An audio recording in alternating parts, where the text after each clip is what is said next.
All right, welcome to Mazecast, episode 400,000. We didn't think we were going to make it this far, but we just kept plugging through. And then finally, we've got our first new person since about episode 4 or so, a fellow who goes by the name of Gaming Night. Now, that is his Christian name. His parents did name him Gaming Night, one name only. They figured it was unique enough. It didn't really require any other qualifiers. And he doesn't like to abbreviate it. You know, there's no GN, no hey gamey, hey Mr. Knight. It's just Gaming Night, all right? So everybody be cool about it. Hey Gaming Night, how's it going? Going pretty good. Thanks for inviting me over here. Well, hey, thanks for showing up. And when we started this, I kind of had this dream that like people from the Maze community would just like keep filtering in, and we'd have some people here and some people there. But it turns out a lot more people are willing to post on message boards than are willing to come and do a hangout on air. So I'm glad to have someone else actually coming on the webcast here. How did you find out about Maze and get started with it? Well, I bought this book here, Maze of Games by Mike Slinker, and on Amazon, this was one of the books that was recommended. So how long ago was that you got Maze? About 2 months ago. Okay, so you're fairly new to this. Have you looked into, like, have you read about the solution or anything like that? No, I've been staying clear of that. Trying to figure it out on my own. All right. What we say? Yeah. We don't want to ruin anything for you. No, definitely. We have unspoiled territory here. Although we might spoil some things about Room 41 just by talking about it, which we're going to do here in a minute. Which is fine to me. All right. Andrew here is going to be presenting the room for us, but I'm sure we're all going to have things to say at some point. But go ahead, Andrew, you can take it away with Room 41. Well, yeah, I think I pretty much have to lead off with the big recent revelation, which was Kontiki's framing of the room as being inspired by Chutes and Ladders, which I think we're all pretty enamored with. He's looking at elements like the checkered floor, the ladder, and the slide, and putting all these together and interpreting the whole room as being sort of themed on this old board game. And so we've been having a lot of fun with that. We've been trying to flesh that out a lot, and considering various ramifications. Some of them are harder to deal with, and some of them are pretty cool. One of the big things is that we've been trying to find a way of getting 100 in this room, because the objective of Chutes and Ladders is to reach tile 100, and so there have been a couple of attempts. One of the attempts is to try to take the doll's eyes as representing zeros. This is one that's been confirmed. This has all been confirmed by White Raven, by the way, so far, what I've said. White Raven has confirmed the idea of taking the doll's two eyes and representing them as zeros, and then you combine those with 1, which is the ideal door, and you get 100. Now, I should interject, by the way, the ideal door is 1, and we're just going to have to spoil that for you, sorry, Gaming Night, because this is the last way to exit out of the loop, which is the whole unproductive track of rooms that don't get you to the center of the maze. This is your opportunity to get out of the loop and get back and start fresh from room 1. So we want to find clues that can lead us to door 1, and so one of those, as I've said, is the idea of taking the doll's eyes, putting them together, getting 2 zeros, and then you get 100 if you add door 1. Another option is taking the 2 concentric circles on the face of the large statue to the left. I don't feel great about either of those, Vince. I'm not sure that you love the doll's eye solution either, but it's what's been confirmed. But there are some more things you can do with Chutes and Ladders. Marianne had, I thought, a really cool point about how the doll's bow, in the doll's hair is reminiscent of the blue ribbon, which is a picture that classically appears on the tile 100. So that gives you that just ties into the room a little bit more. Which ties into the theme of Chutes and Ladders a little bit more. And the thing is, it really doesn't look anything like the blue ribbon that's on Square 100, you know? No, it's not. It's definitely not specifically meant to No, I don't think that you're meant to. I don't think that Manson was counting on people making that connection, but it seems as though I might have. You can see that as possibly having informed his decision to draw her with that instead of with a hat or what have you. So that's been White Raven has confirmed that, and the only other thing that's been confirmed about Chutes and Ladders is the you can call that a little bit weak. I find this even a little bit weaker. Is the idea that the doll's dress is reminiscent of drawings of girls in dresses. There are young boys and girls that adorn various editions of the game that are drawn right onto the board, and so I think this was another suggestion of Marianne's, that the doll's dress is reminiscent of those characters. I find that weaker still, but that's also been confirmed. So some of this you can go in a lot of directions with it, and I'm not sure that I agree with all of them, but I think we're all pretty satisfied that the Chutes and Ladders theme is definitely there. Just with the checkered floor and the slide and the ladder, it's really hard to unsee it once you see it. And so I wonder if you want to add anything more, or you have any comments? Yeah, I to me, it kind of reminded me of the Alice in Wonderland through the Looking Glass a little bit, kind of. And then I kind of analyzed the room, like, looks like the frog and the fly looks like representing that's the shoot the ladder bad is trap, leads to a trap, I guess. Yes, under right there for a second. Did you come up with that on your own, or did you read that somewhere? I did not read that anywhere. Because that is the standard, or that's like the accepted solution of what that frog and fly mean. Yeah, I was going to say that's the only other thing that's been confirmed on the Abyss. I mean, to the extent that you accept that. But yes, that's a very old solution. That comes from one R. Serena Wakefield, and she was one of the people who was working on John Bailey's site, which was an older Maze community site that's sort of the previous generation. And yeah, that has definitely become accepted canons.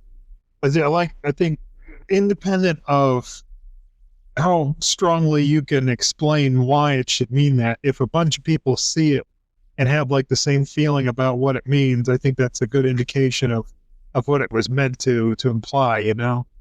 So I sometimes kind of wonder, like, I don't know whether that's really what that's about. But when multiple people see that and say, yeah, that going down the slide is kind of like being swallowed up by that frog, and I think that sort of legitimizes it. So sorry, that's why I cut you off to ask that question.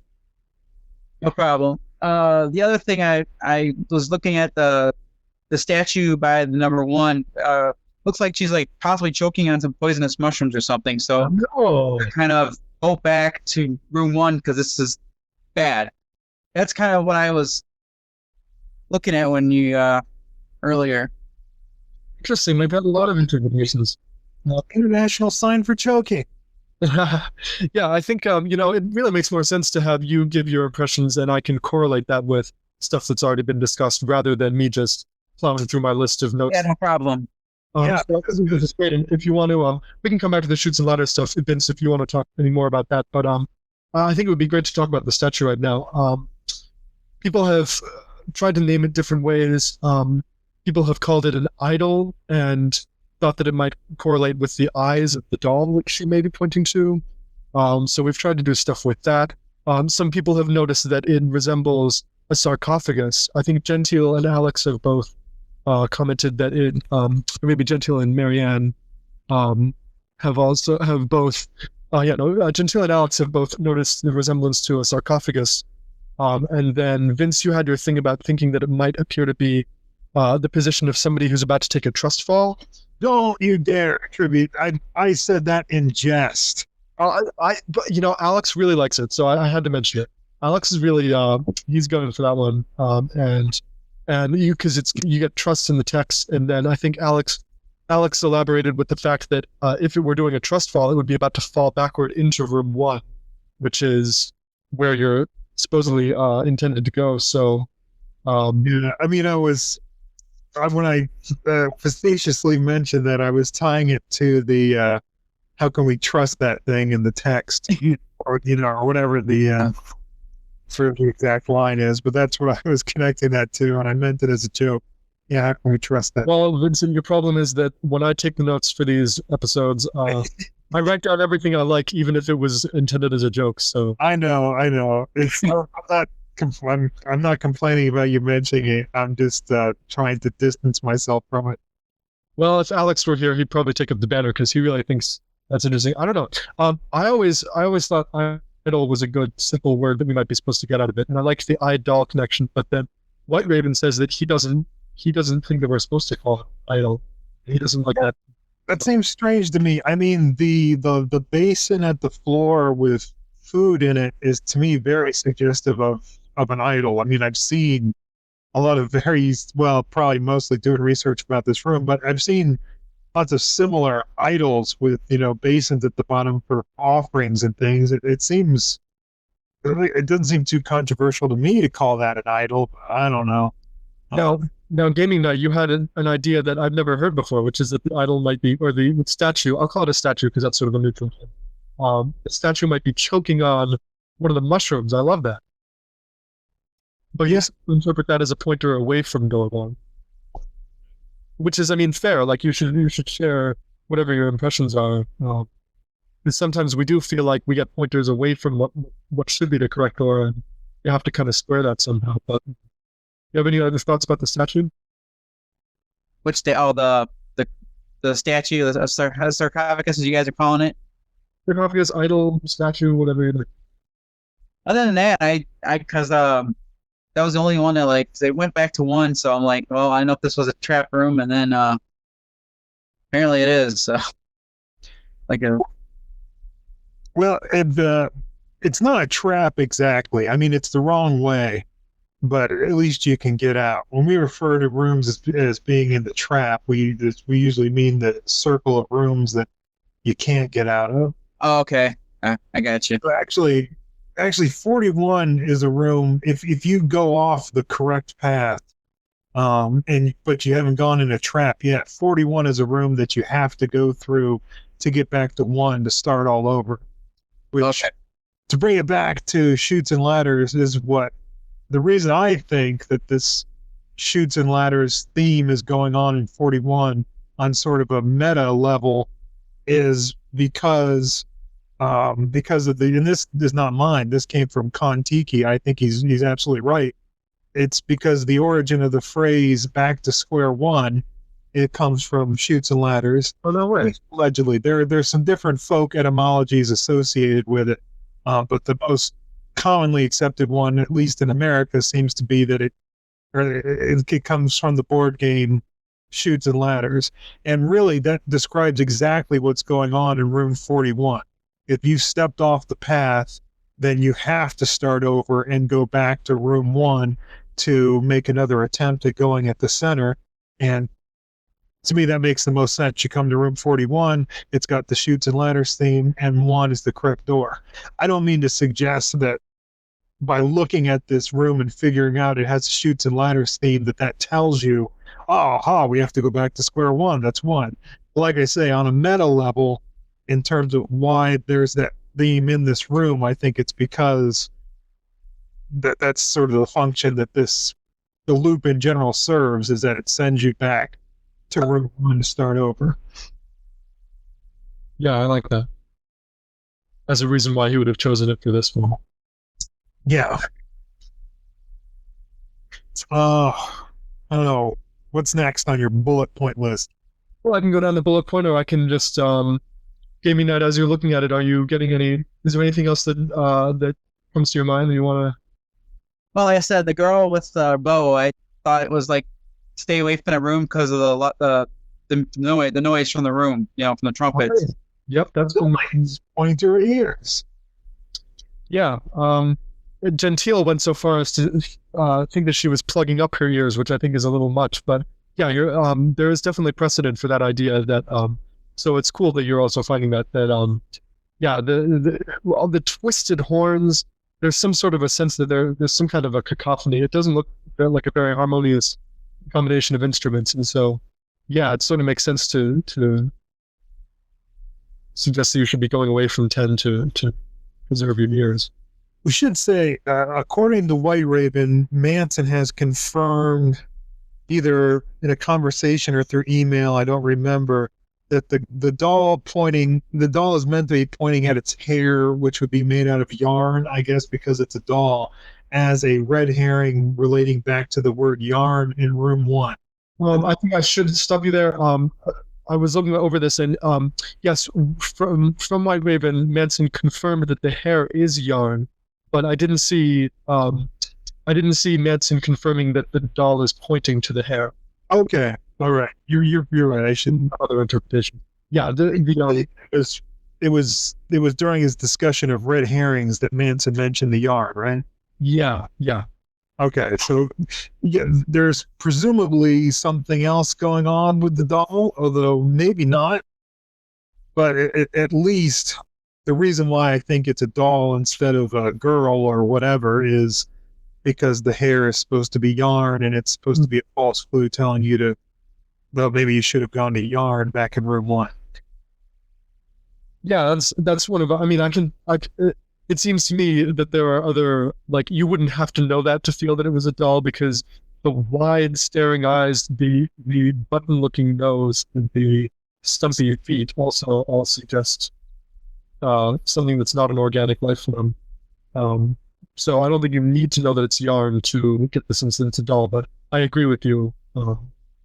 I don't think there's the other way around. It's not that you know it's yarn, so you conclude it's a doll. It's you can tell it's a doll, so I guess that makes you conclude its hair is yarn. Although I think that's probably a conclusion to be drawn by another generation, because I don't think most of the dolls we had, well, not that we all had dolls. No, who were around when we were kids, I don't think had yarn for hair, generally speaking. no other than Raggedy Ann. My wife says they did, but she's like 20 years older than I am. Oh, God. Well, you had an interesting idea. Do you want to describe your idea about the 3 wrong doors from room 1 all sort of pointing at other doors from room 1? Oh, yeah, I can't remember off the top of my head exactly how it goes, but the idea was you go in the wrong room and it has an indicator of one of the words that were on one of the other doors. So like you go through here, room 41, and there's the indicator of yarn, which sort of makes you think you went the wrong way. If you go through the door to 21, then there's like a bird with its back turned and a long flower or feathery tail there, suggesting tail, like, oh, I should have gone through tail. If you go through 20, I think I suggested that the tortoise is suggestive of With a fable. because of the tortoise here. That's a bit of a stretch, though, really. No, I kind of like that one. I feel less great about the tail, getting the tail off her. But I like getting the fable from the tortoise, and I like getting yarn from here. Which, yeah, it seems like there's something to that. It's kind of cool. I like it. Well, let me check back in with Gaming Night. Do you have anything else you've noticed so far, Gaming Night? This on page 41. Yeah. That's pretty much the only ones I've seen. Like I said, the ladder goes up, but from the text, it's saying we shouldn't trust that thing. Mm-hmm. Yeah, and it's ambiguous whether it's referring to the ladder or. And this is a really interesting point. It's ambiguous what exactly it's referring to, and Gentile gave, I thought, one of his simplest and best ideas in this room when he pointed out that each of the 3 doors besides door 1 is marked by some object that's extending out of the picture. We have the ladder, which goes up who knows where for 35. We have a couple of the horns or bells or whichever those instruments are further in. You have them leading out into the door frame of 10. And you have, of course, the slide going down into 38. So in each of those cases, you can say, who knows where it ends up? Who knows where this is going to take you? Whereas with door 1, you know where that ends up. You've necessarily been there already. And so that could be meant to give you the sense that you should be returning to where you know instead of taking one of these 3 possibly unknown object paths. That's interesting. I actually hadn't read Gentiles. I had read Dave's thing about stuff in the doorway or extending off the page before. That is interesting. Yeah, I like it. I think it's pretty cool. And I think the other part, I always was on board with the other part, with the idea that They don't know where the thing is going to end up. How can we trust that thing? And then at the end, it says that they were sure of themselves in choosing their exit. Well, the only place where we know that they know what's on the other side of the door is if they're going back to room 1 where they just came from.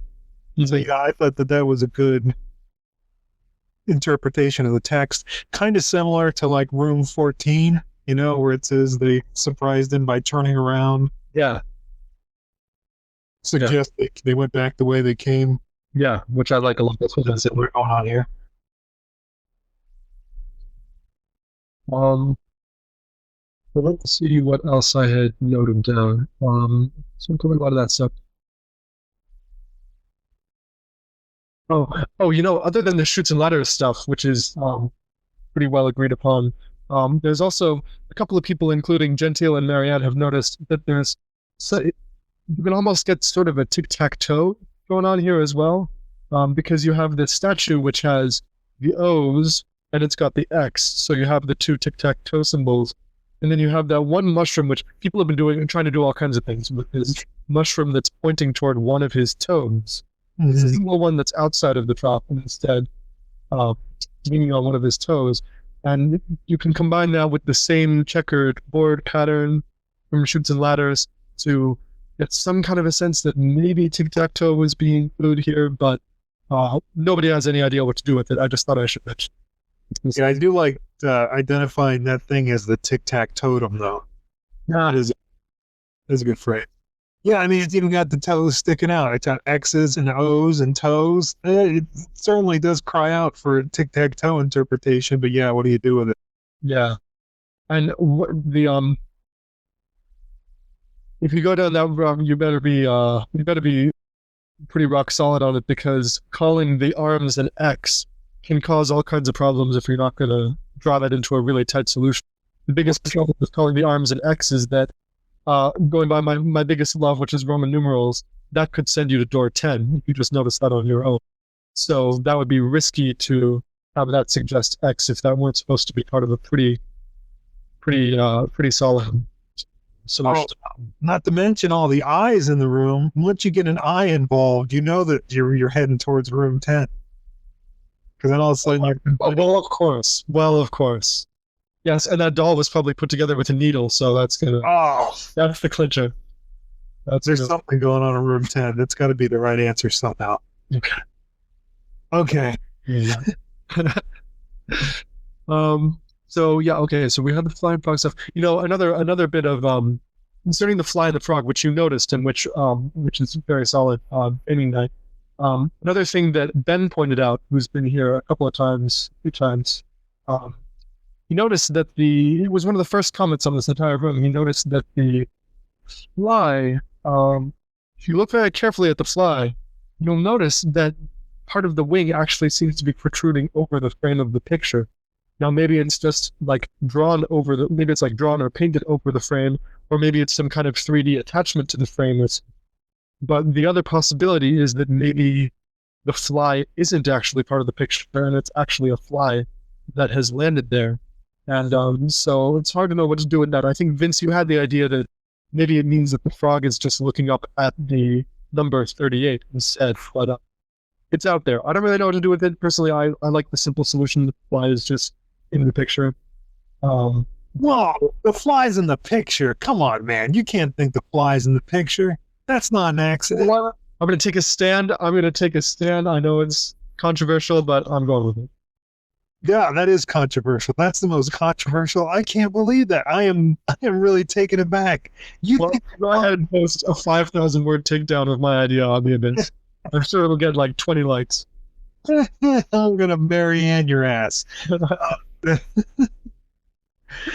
Oh, that really surprises me, because to me it just seems so clear that the wing extends over the frame there, and yeah, but it does. I mean, it's so noticeable that it does. But how strong do you feel about taking that all the way to suggest that the fly isn't actually there?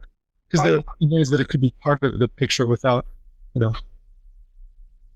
Well, I guess about 100%. I mean, close to it. I mean, I guess unless you interpret it as like something magical happening, like the fly coming to life out of the painting or something. But either way, it's still like not quite in the painting.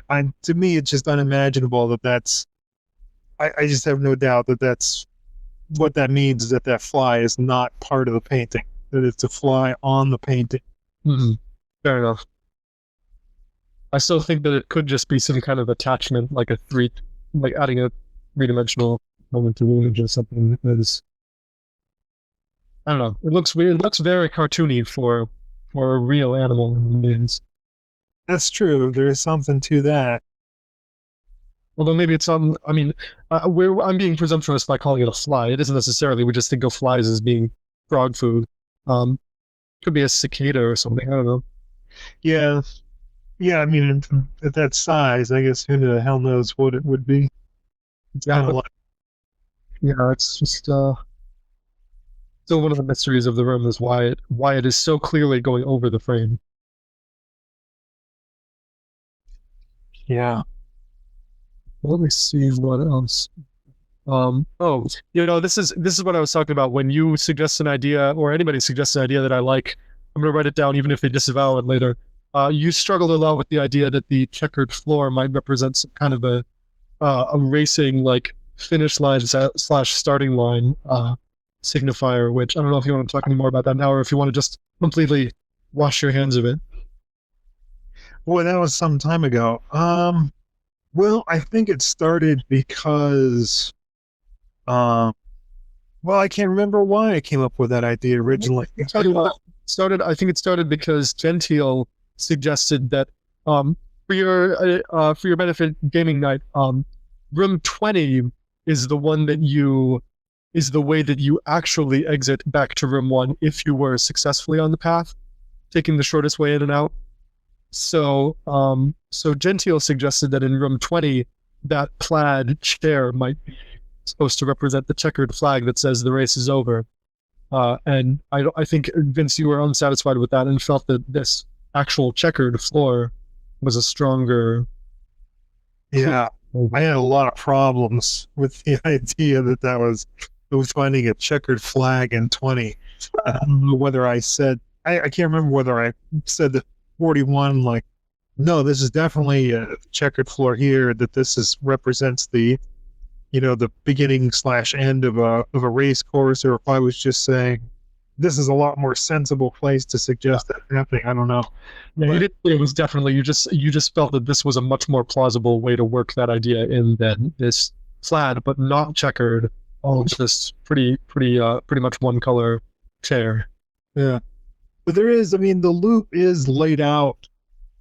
I guess any set of rooms that's connects to each other is it can be called circular, but the loop does have a pretty broad circular shape to it. And I've talked about that before in the video I did about the maps. But I mean, there's a layout to the loop that essentially there's a circular track to it, and if you're going back to 1, you need to get back on that track from whatever room you're on as quickly as possible, and then just follow it back around. So I mean, there's some reason to think of it as a circle, and this is the first entrance to the loop, and this is where you would exit the loop to get back into 1. So it's not unthinkable that this could be sort of a finish / starting line on a race course. But I think with the realization that this is a chutes and ladders room, I would pretty much abandon that interpretation and say, nah, the reason why this has a checkered floor is because of the checkered game board on chutes and ladders. And I don't think there's any other interpretation necessary. No, on that note, has anybody, do you know if anybody, when you were talking about the broadly circular shape of the loop, do you know if anybody has made an effort to argue for the totem, the statue concentric circles as being like a map of the loop in the same way that we have a map of the key? Not to my knowledge. Possible, but I mean, it's so weak. It's just a circle within another circle. But I mean, it just seemed like the kind of room where you might expect that to happen. Yeah, that's interesting. The other thing I noticed while I was looking at the two concentric circles is it seems unbelievable to me that nobody has pointed this out. But and I was sure that somebody had in my memory, but then I looked over the abyss and I didn't see it. Surely people have discussed the resemblance to a bullseye, with the idea being that you're going to go to room 1 because you hit the bullseye. Wait, I don't want to follow what you're saying there. You're going to go, because room 1, you're saying, yeah, because it's associated with 1 and it's a bullseye and bullseyes are good. It's like, yeah, that's so obvious, but surely somebody has mentioned that before. Surely that's not my idea. It's been mentioned before that it looks like a bullseye, but I've never heard that straightforward, just bullseyes are good. It's associated with 1, so 1's good. I need that up on the list, see if we get those last 2 puzzle points. Yeah. It's always just been sort of like, hey, here's another eye. Yeah. Yeah, there's a lot you can do with that. All eyes are magical. They can always get you to the right door. Oh, yeah. Well, I have just a few more things. I think I'll just go ahead and go through, if you don't mind, Gaming Night. I think I'm just going to go through the last few notes that I had and then check back in with you and see. Sure thing. Okay. So let's do the last few of these. Is this where you want to talk about the Practical Alchemist, Vince? Here's something that you pointed out in the text on the Abyss that I thought was good. In the phrase, that wasn't the point.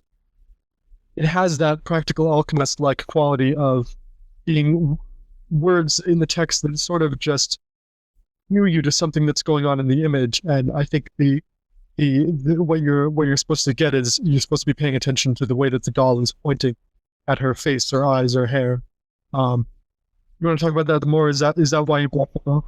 Yeah, give me a second. Let me take off the screen share here. Okay. So the idea, and this is something that Andrew mentioned, it could have been 10 months ago now. I don't remember. It was a couple shows ago. He made reference to the way that in Practical Alchemist in particular, which is another a puzzle book by Manson, which is really great. We're not going to go into it too much, but I think it's a really good puzzle book. Yeah, I love it. It doesn't get nearly as much attention as Maze. But the text in this one is just full of references to things in the pictures that are not the solution. Like it's about 80% irrelevant references to things going on in the text. And I think that there's some of that going on in Maze. We were, or I, or whoever is guilty as anyone of taking every line and trying to figure out, what does this line mean? What does it refer to? And I think it's correct to do that, in that the lines do refer to something generally, but they don't always refer to the correct answer. You don't always need to tap dance to get every line to point you towards the correct answer. Sometimes there's just stuff in the text that mentions something going on in the room to get you thinking along those lines. And so I wanted to show you this image here, which is, you can see it's step, well, I don't know, I'm not holding this very well.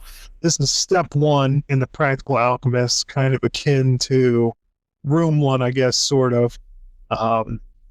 And the idea is you're working certain kinds of transformations on words to make other words, and over the course of the book you want to change the word cat into the word gold. I'm not going to go into all the rules here with particular, but I will say that the transformation that you're supposed to do here, spoiler alert, is that the word cat gets transformed into the word cart by adding an R to it. Okay. Now, but everything in the text, or almost everything in the text, is referring to other things that are going on in the room, and other things that are legitimate, other transformations of cat, because practically everything else in that picture is another legitimate next step from cat. So right, like in the text they have they say that the cat has been transformed into several shapes and guises and is hid under many false spaces. And then you can see the cot here, which is a transformation of cat by replacing the A with an O, and it's underneath a mask, which is a false space. That's great. So it seems like you read that, he's saying that it's the cot because it's under. No, it just says that. Yep. Does it refer to the cot? Sure does. Is that the right answer? No. Just read on. Yeah. Here we must choose what props we may take up or lay down. So we've got, for instance, many props that are up, things he's holding up. We've got things that are lying down. I think the work I have a copy as well. Okay. The work we will perform when it's referring to the work that we will perform, I think that could be a reference to the cart. It's an active work. And he, let's see, there's a sense of balance, which refers to the fact that the picture displays a balancing act, because act would be yet another legitimate word from cat. That's true. Yeah. So they say the work. Yeah, this was a wheeled conveyance. Yeah, that's the cart. Yeah. When'd you get to the end? Yeah. So the work we perform will overtop. Oh, I think that's probably a reference to the top hat. Oh yeah, no, yeah, you're probably right. Yeah. And the will to strike out all erroneous ideas. Oh, that's great. Oh, god damn it. It's so good. But yeah, it's still the text, and it's page after page. It just tons of things in the text, and they do you no goddamn good because it references everything in the room. Except I think that, I think the one thing it does is I think the right thing is always referenced in some way on the page. So at least it does limit your options somewhat, that you're looking for something that you can tie into the text somehow. So it's helpful in that sense. But it's largely misleading. It's more like when you check your work afterwards, you'd say, oh, good. There's a reference to it there. So I think what you're getting at here in room 41, to finally bring it back around to the original point, is there's that line in the text about, that not being the point, and there's all this stuff pointing in the room.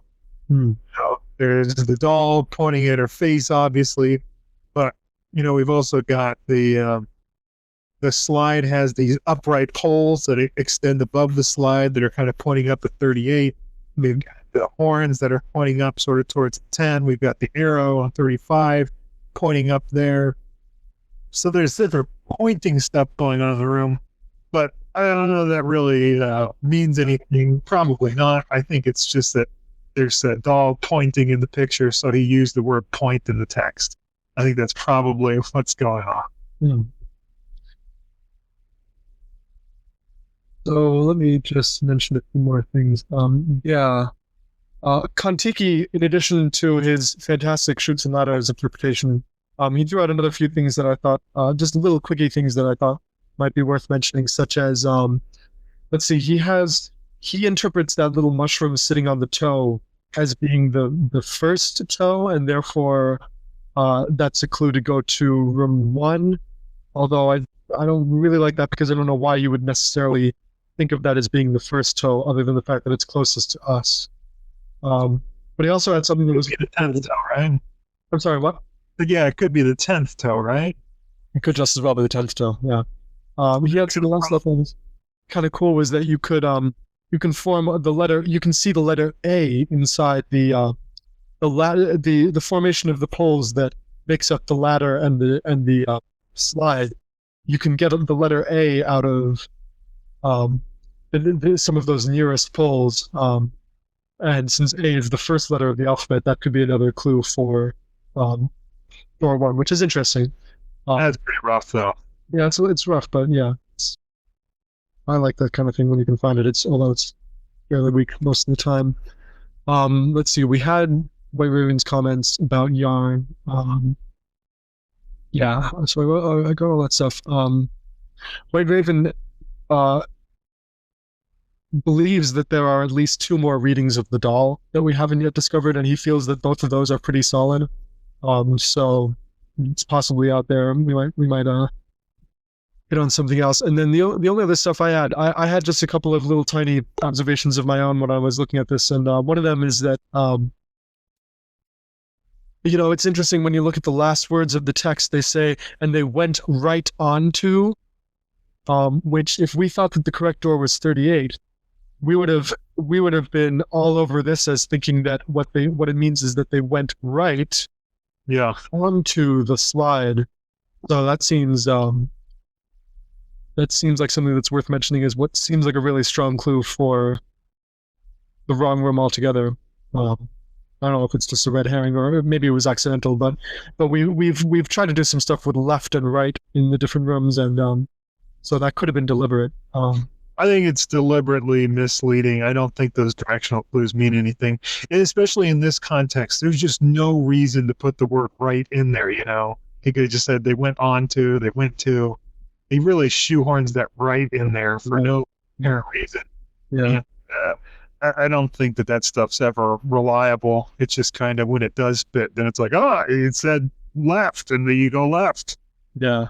And sort of haphazard. The other thing I found was super weak, but it seemed like the kind of thing that maybe White Raven would like, which is that if you look past door 10 into the door frame, into the frame of the next door in, from what we see of it, the line of the door frame makes sort of the number 1. So you could turn that into a reference to door 1. It's the shabbiest conceivable clue, but it's kind of like up White Raven's alley. I don't know. Yeah. Well, then you got that big horn mouth right beside it. That's a 0 though, too. Oh, no, there we go. Yeah. I mean, that's the problem when you don't have a unified room solution. You can always find stuff pointing the way you want. I mean, like you said, if this 38 were the right door, we'd have stuff to suggest that. If 10 were the right door, yeah, we've got the X on the idol. We've got, I don't know, probably something else. Who the hell knows? And if 35 were the right door, that's something else that I failed to mention about that wasn't the point. We also have that arrow pointing upwards. So plus, if 35 were right, then we've just got, hey, this is a chutes and ladders room. That's the ladder. Taking the ladder's good. That seems to be the most obvious deduction you'd make when you discover a chutes and ladders theme is, hey, let's go up the ladder. Yeah. In fact, the ladder is worse than 10. Yeah, that's bad. But see, that's like a lot of things on the Abyss. We're told here's the solution, but you haven't quite figured it out yet. There is a good explanation, and then we don't find the explanation.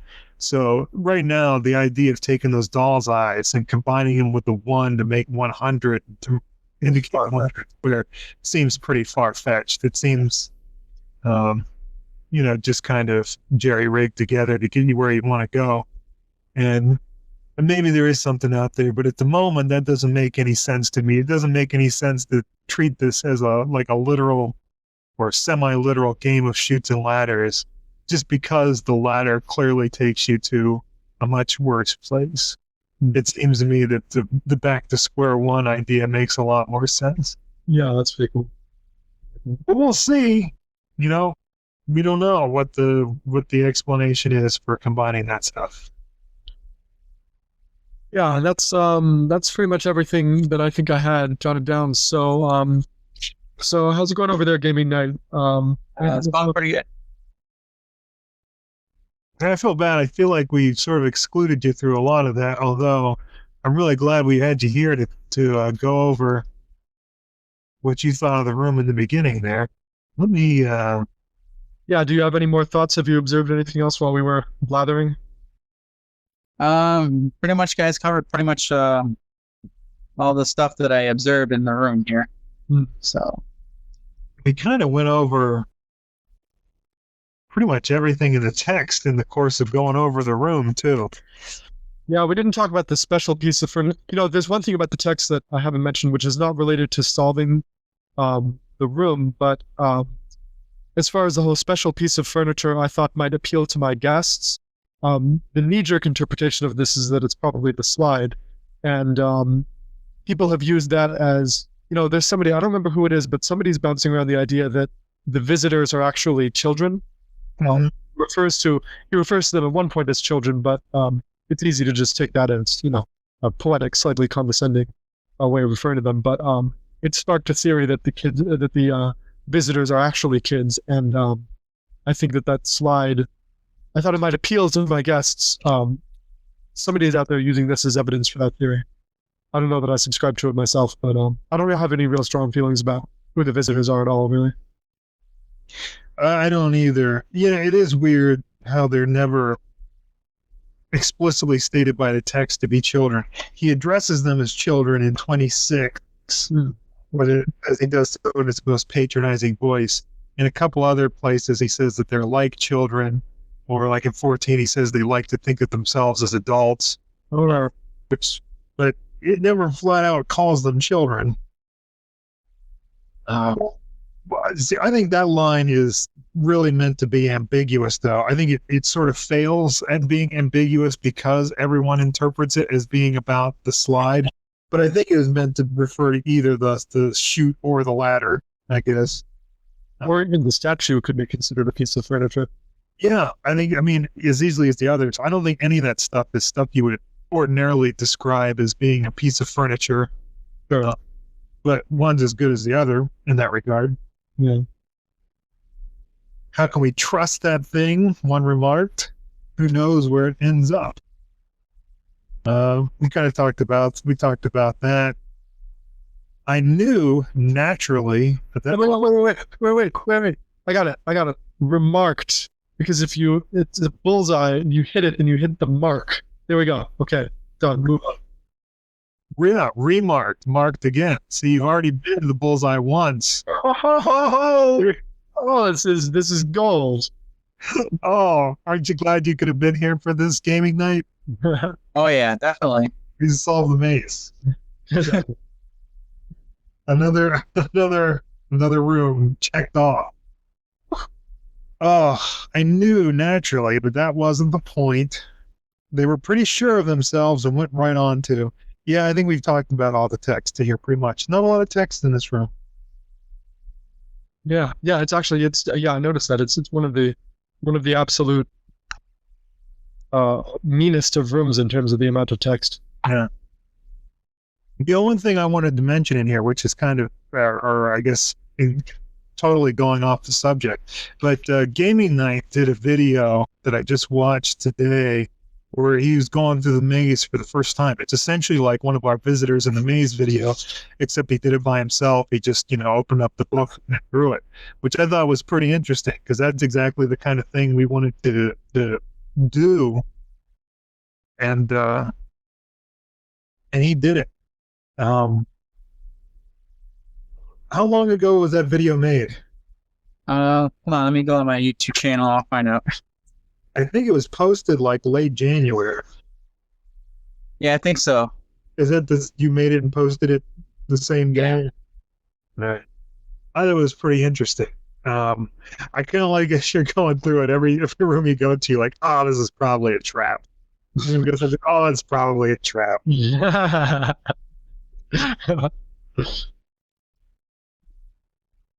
Oh, this is interesting. We should do, before we tell you too much, we should do another one of those videos, or you should do another one of those videos.